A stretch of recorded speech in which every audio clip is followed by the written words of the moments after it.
Joining us now to talk about the Chauvin verdict is Dr. Joseph Flynn.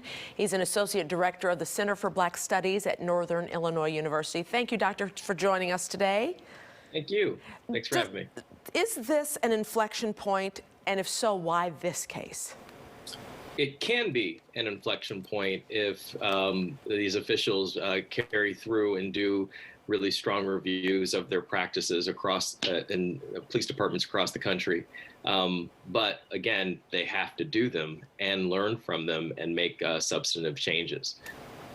Can you talk to us a little bit about the Attorney General's investigation into the Minneapolis Police Department? What about all the other big cities where this is a problem, including Chicago?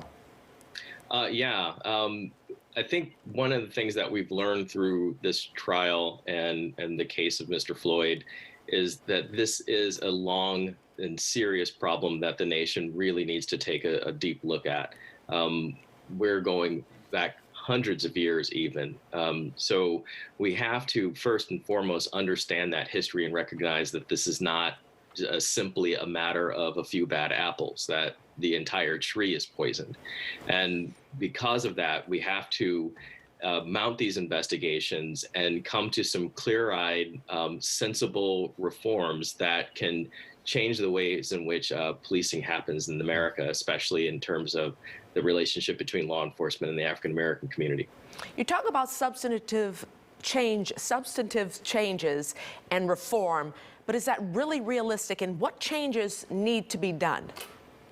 I think it's realistic. I think our community, the national community, is seeing how horrible and dangerous and problematic these practices can be, and I think the thirst for change in the community has gotten much stronger across racial and ethnic groups.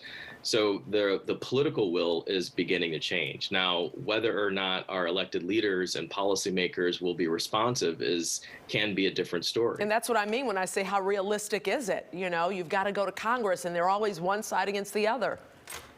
I think I think as a nation, as we begin to grapple with this history and these current realities, those kinds of issues will come up.